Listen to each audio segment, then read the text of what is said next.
So back to what I was saying.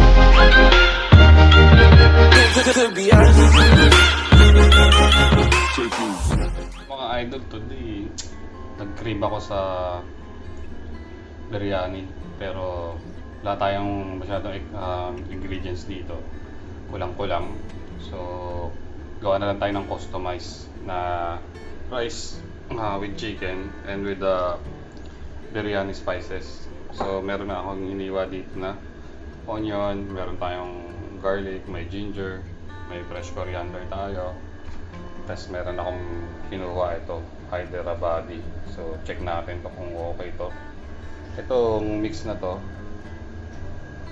meron na siyang mga spices na like fennel, turmeric, cinnamon, star anise, ginger na natural flavor. Yan, pabasa nyo naman, no?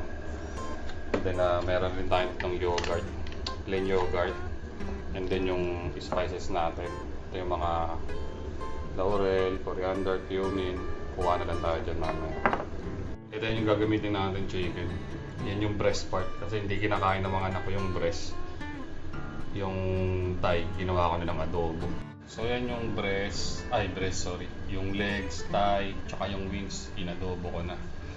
And then papatungan natin siya ng egg. Ayan yung egg na to. Siya nag-i-skim na. Yan ang technique ko para tipid. Yan.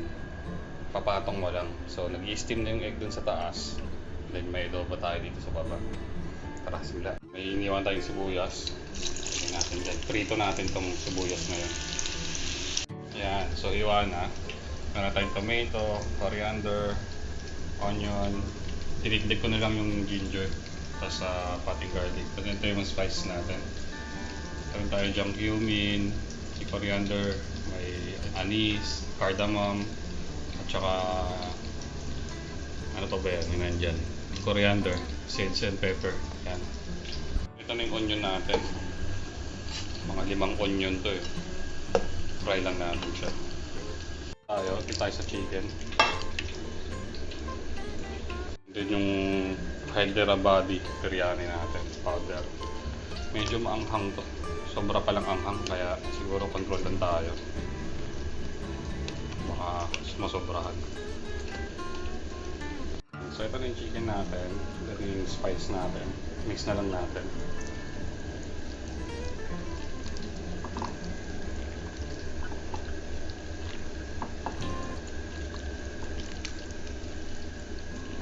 Kunti lang powder nilagay ko. Sobrang anghang na ito. Tinikman ko kanina yung powder pa lang. Ang anghang.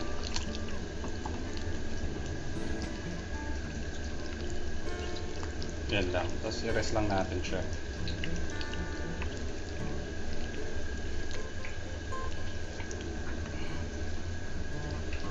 Yan natin ng chop na coriander.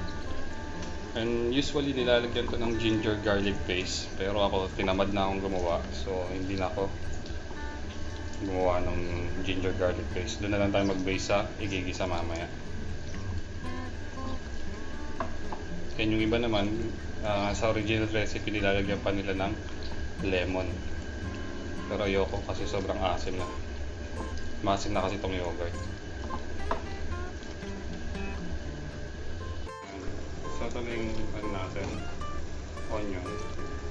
Tinanggal ko na siya sa apoy kasi continuous pa rin naman yung luto niya. Kuha tayo ng konti. Lagay tayo dun sa marinated natin.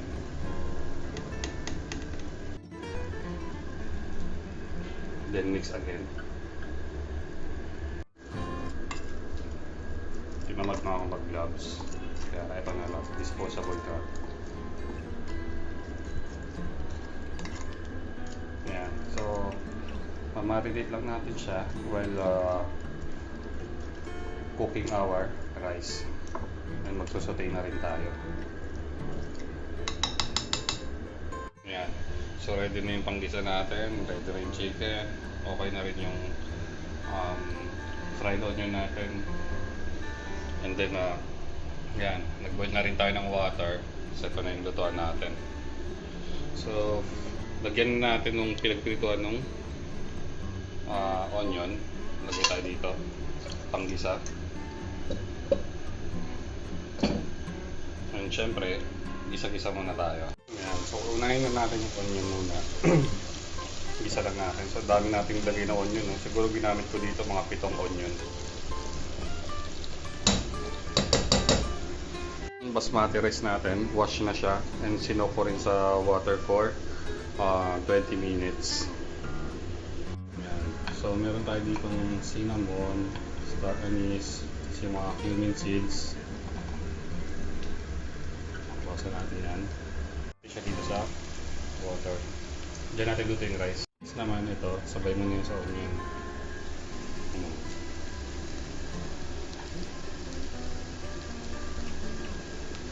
So, nilagyan natin yung water dito para lumasa rin siya dun sa rice.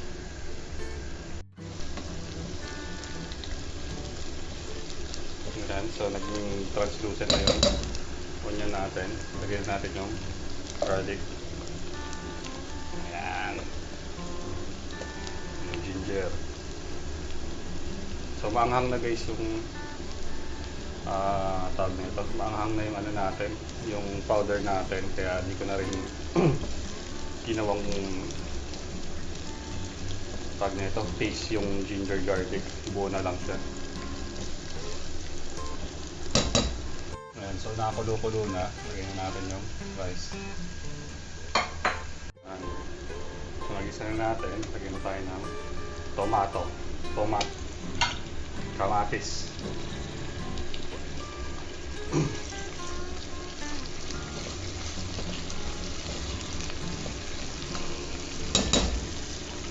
So, yung rice natin, hindi natin siya lulutuin half cook lang siya. Halfway luto lang gagawin natin dito.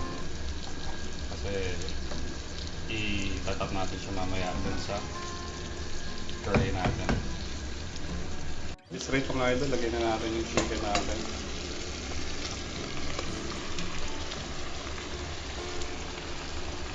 So, yan na siya mga idol, no? Lagyan na natin. Next natin gawin, lagyan natin yung siya ng fried onions. So, meron tayong sauteed, meron tayong fried, meron din sa marination natin.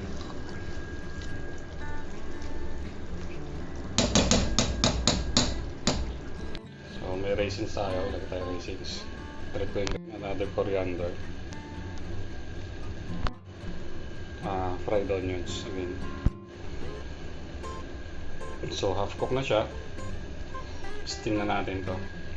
So nilagyan natin siya ng foil and then tinakpan ko pa nito. Pampabigat lang. So pahinga muna siya dyan. Siguro mga 30 to 40 minutes. And then ito na yung isa natin. Luto na. Adobo egg. Yan. Tapan mo natin. Ito yung natira na pang topping sa mamaya. Pasan na natin. Oo, ito na natin.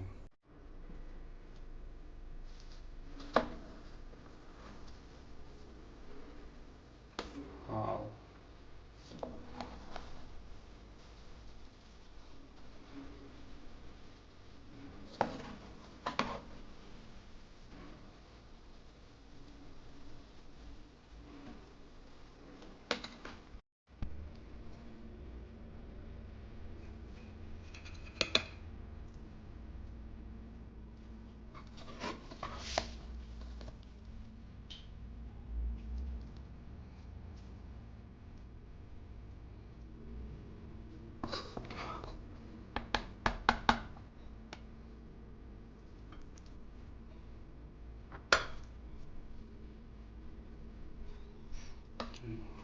Natin lagyan siya ng fresh coriander and fried onions natin.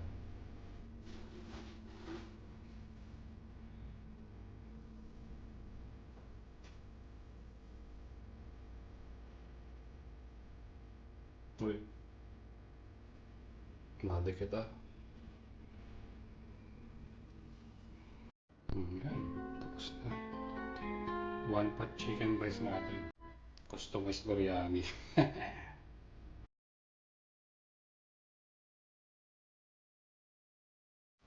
Tikman na natin. So, meron tayong onion, may mga spices.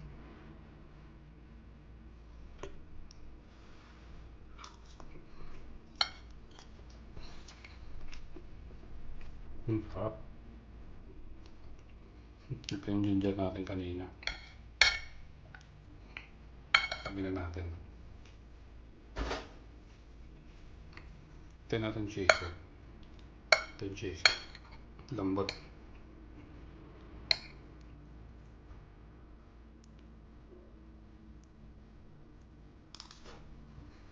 Mmm.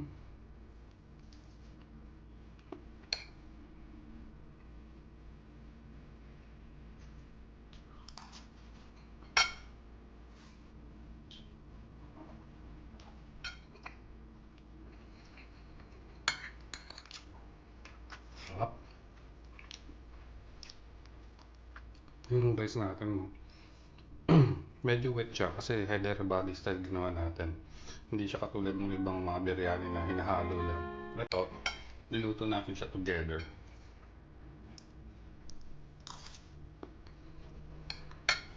Mas masarap dito, lagyan natin ng yogurt. Kutang yogurt.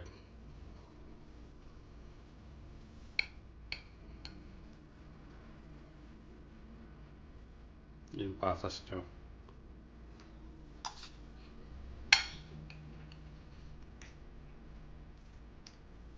Mas masarap na sa yogurt. Kinukontra yung anghang. Saka yung umay.